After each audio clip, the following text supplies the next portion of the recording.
Hi hello welcome to post 360. నేను మీ మురళీ రాపల్లి. అనగనగా ఒక పిట్టల దొర వాడు చెప్తాడంట కబుర్లు బరాబరా. అవి విన్న వాళ్ళంట నవ్వుతారంట కిలా కిలా. అందుట్లోనే జాయిన్ అవుతున్నారంట చంద్రబాబు అలా అలా. ఎందుకంటే రోజు రోజుకి నా సెల్ ఫోన్ కనిపెట్టా, కంటిన్యూస్కో నీ సెల్ ఫోన్ కనిపెట్టా, నేను డబ్బు కనిపెట్టా, సంపద సృష్టిస్తా, నేను ఏదో పంటలు పండిస్తున్నా, నేనే గ్రీనరీ కనిపెట్టా, నేనే హైటెక్ సిటీ కట్టా, నేనే అది, నేనే ఇది అని పాపం చంద్రబాబు నాయుడు గారు అన్ని చెప్పుకున్నాడు. అందరు నమ్మేస్తున్నారు. అదే ఆశ్చర్యం. ఇక్కడ అందరు నమ్మేస్తున్నారు పాపం ఆయన నిజం చెప్తుంటే.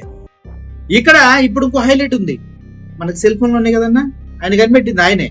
కాకపోతే ఇప్పుడు కొత్తగా దాన్ని ఇండియాకి ఇంట్రొడ్యూస్ చేయమని చెప్పింది కూడా ఆయనే అంట. ఈ విషయం హైలైట్ గా నిలిచింది ఈ మధ్య కాలంలో. నేను ఢిల్లీ వెళ్ళారుగా, అక్కడ దంచుడు దంచారనమాట ఒక రేంజ్ లో. అసలు మనకి సెల్ ఫోన్లు ఎప్పుడు వచ్చినాయి అన్న? ఎప్పుడు వచ్చినాయి? చంద్రబాబు నాయుడు గారు ముఖ్యమంత్రి అయింది ఎప్పుడు? చంద్రబాబు నాయుడు గారు సీఎం అయింది 1995 లో అన్న.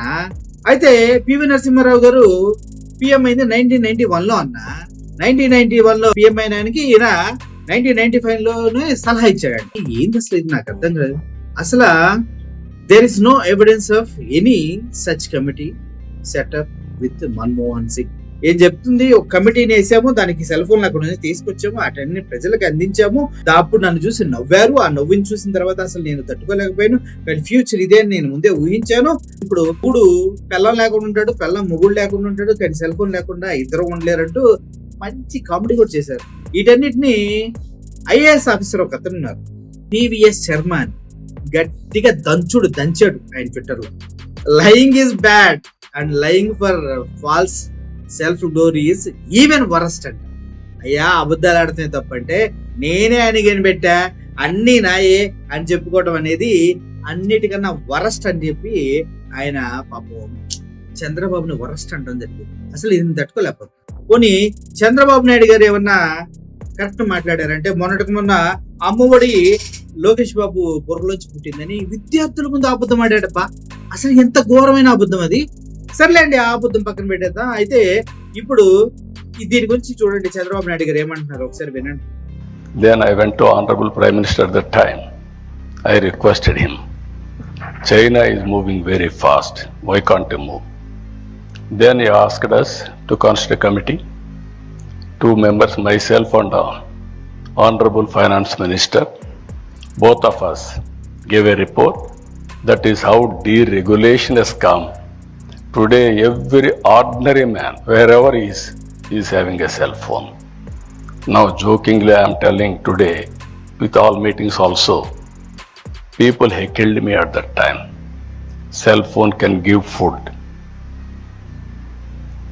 They vulgarly, sometimes political attack also. Even Shekhar Gupta is there from the beginning. He was witnessing me. But today, wife can live without husband. Husband can live without wife. But both of them are unable to live without phone, cell phone.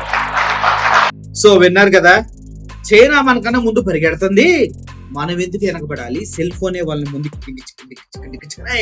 పరిగెట్టిస్తుంది, కాబట్టి మనం కూడా cell phone తేవాలా అని PV Narasimha Rao గారికి sir చెప్పారు.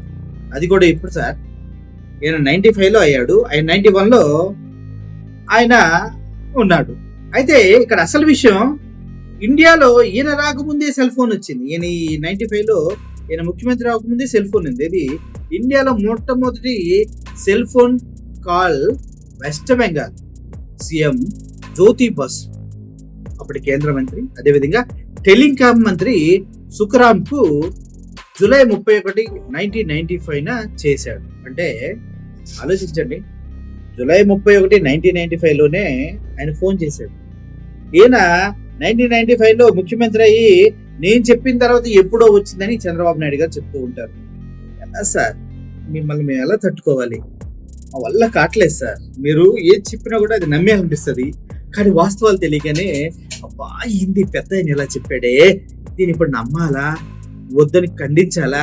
ఖండిస్తే so called పచ్చబేచి ఊరుకుంటారా? మీద పడి అరిసేస్తూ ఉంటారు అనిపిస్తుంది సార్. కానీ సార్, ఒక వర్గానికి మీరు ఆదర్శం. ఎంత ఆదర్శం అంటే మిమ్మల్ని ఆదర్శంగా తీసుకుంటే ఏంటి దేశ ప్రధాని అవడం ఈజీ సార్, ఈజీ. కొన్ని సెల్ ఫోన్ గొడవలో సార్ గారు చెప్పింది పివిఎస్ శర్మ గారు ట్వీట్ కూడా వేస్తున్నారు సార్, చూడండి.